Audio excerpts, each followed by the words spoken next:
All right, so thanks for coming into day 17 on Vlogmas. So what we're going to do today is we're going to go ahead and try to patch these holes that I made and then abandoned. So we're going to be using just drywall, some tape, and some mud to go ahead and get those holes patched in. All right, so fortunately I do have a couple pieces of this scrap laying around, so that's going to be perfect for what I need it to do. If you're unfamiliar with uh, patching holes in drywall, um, this piece of wood is going to go up into the hole, and then it's basically going to be laying flat. And this is going to give me something to adhere these patches, these plugs, to. So I'll go a little bit off center from where the pilot bit was, just into the piece of wood, and then on the other side, hold the wood down, and perfect. And then we'll have the piece secured and move on to tape and mud. All right, so one thing that I am going to do before getting into the actual patching and plugging of these holes is I'm just going to go ahead and put this light back up. Yeah, I want more light. I want it back. So we'll go ahead and do that. Nothing out of the ordinary for it. So we'll have our Wagos. We will not need a 5-wire Wago on these, since I'm not adding a line anymore. Flip those back over to a 3-wire Wago, and I am going to put just a little bit of something sticky to hold these washers and lock washer out. That way they don't sit in the middle of it while I'm trying to get thread up on a bracket.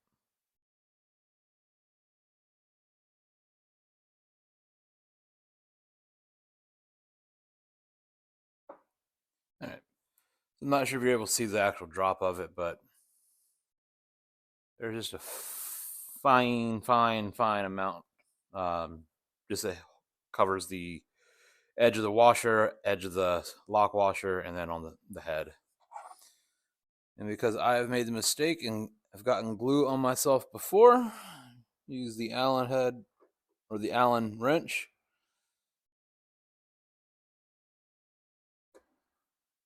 Go ahead and run it back in. All right, do this 2 more times. All right, so much like taking stuff down, we're just gonna reverse those steps to put this back. Try to make myself a little bit of space.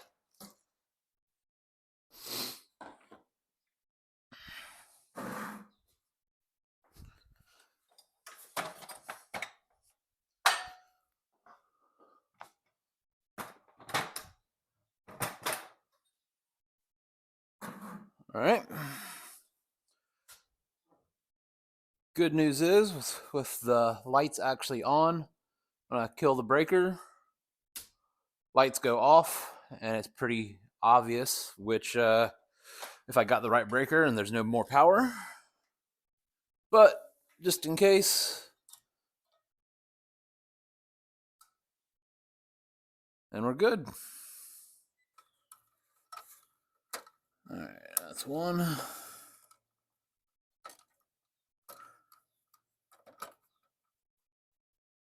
All right. Move to the other wire.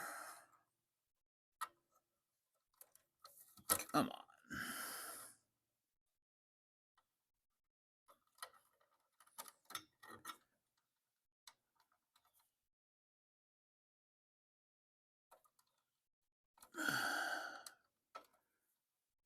Come on. There we go.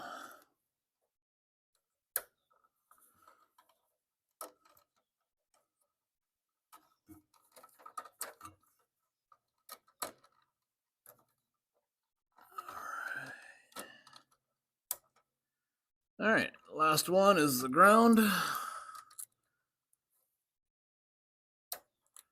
That's connected.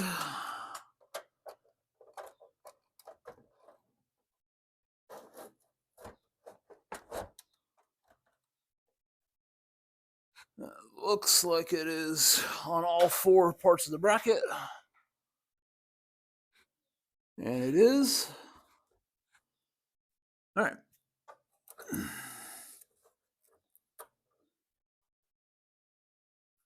All right, let's tuck these wires back up now. Make sure all the wires are where they need to be, back up in their little junction box.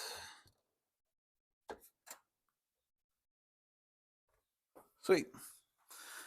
Now,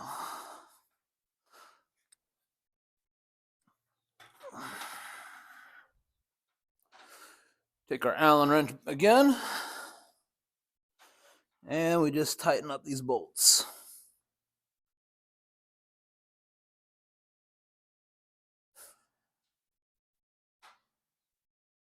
All right.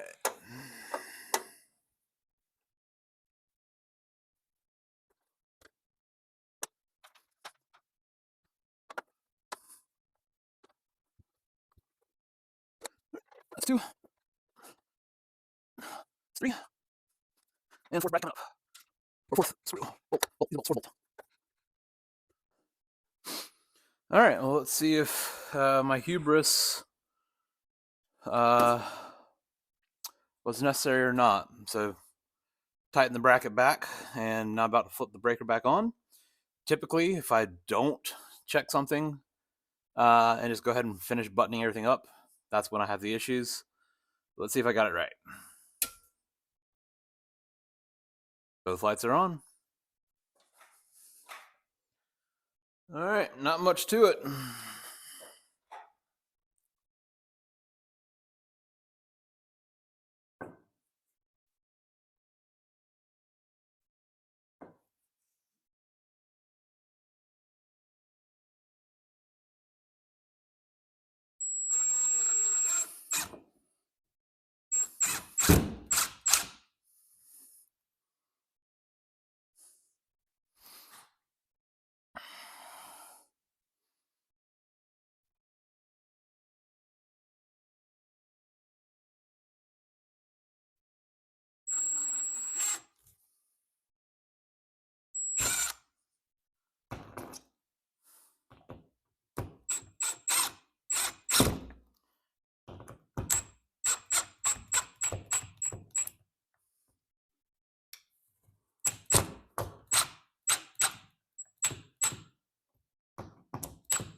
All right, I got my backing piece in.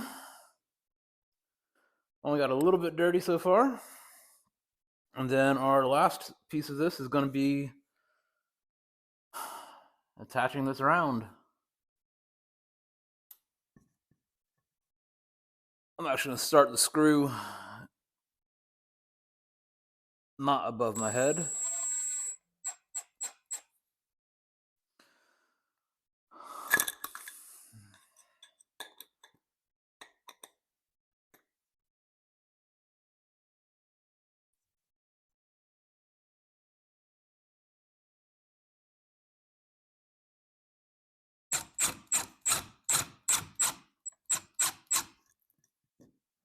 Well, that would be a swing and a miss there, Jordan.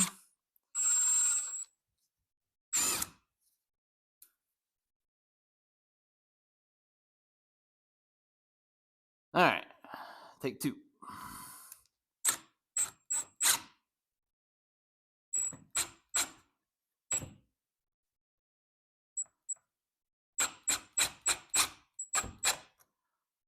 All right. The hole is fixed. Just one thing to keep in mind is make sure that you do recess that screw head just a tad into the drywall. That way, when you tape over it, you don't have a protruding section, so you can just cover with tape and mud and smooth out and be done. All right, now let's throw our tape down and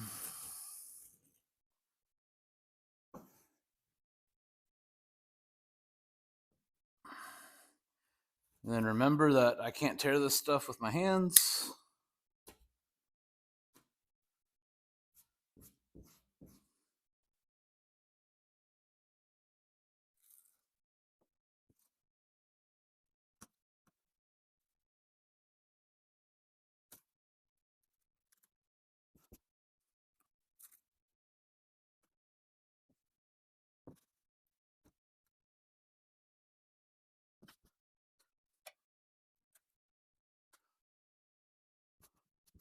All right, take it up.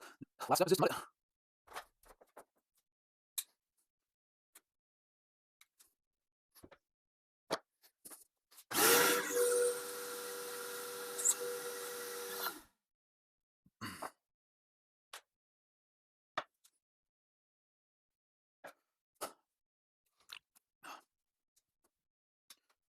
All right, tape is up.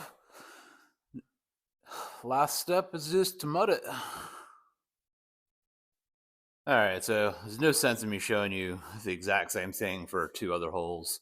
For this hole, I'm probably just going to square it up a little bit better, and then just measure out what that size is and cut that size from one of these pieces of scrap drywall that I have. In the exact same process, throw a backing piece up there, screw the backing piece to the existing, screw the new to the backing piece to hold it all tight. That's it. Yeah, I'll come back when I get those up and taped, and then move to mudding all three of them at the same time. So we've got our holes taped. Well, we got them plugged and then taped, and now we're about to throw the mud on. And kind of goes without saying, I'm not an expert. So I'm doing what has worked well for me and doesn't look terrible. Does that mean it's correct? Absolutely not.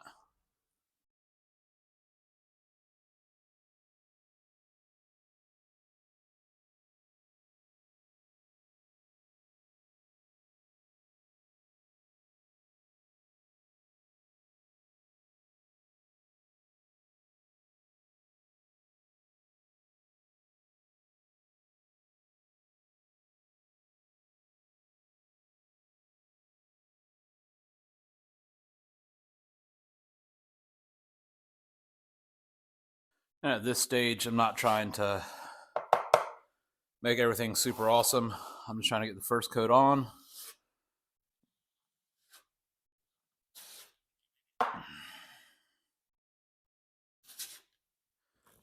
So the further away you get from the joint, that's where you're going to start feathering it more.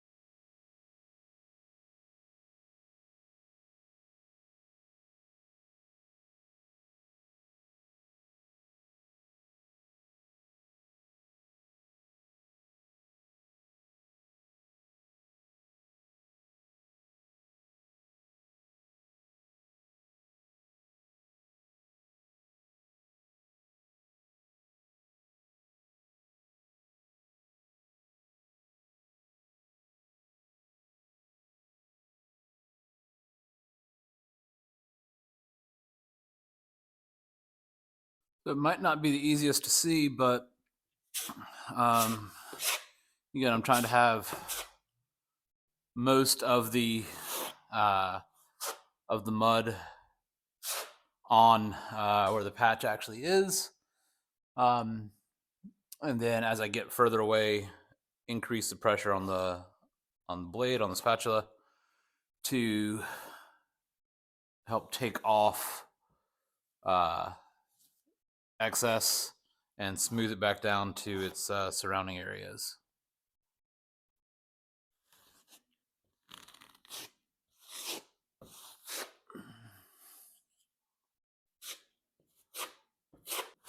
All right. Is it perfect? Absolutely not. Is it a first pass? Absolutely yes. So the drywall that I have that I picked up a number of months back, for a different project. It was 5/8 inch thick. I think that's pretty much standard nowadays. But when I took the plug down from cutting the hole, that is not 5/8 thick. That is actually half-inch thick, which makes me very, very curious because I thought ceilings especially had to be 5/8. So I don't know if it's a built in 1996 versus 2023, if there's different code requirements now, but yeah, different thicknesses. So that square patch, I'm having to cover an eighth of an inch as far as tapering it out. So it's just not going to look as good. But then again, I'm doing the work, so it's not going to look that good anyways. It's a garage. Move on.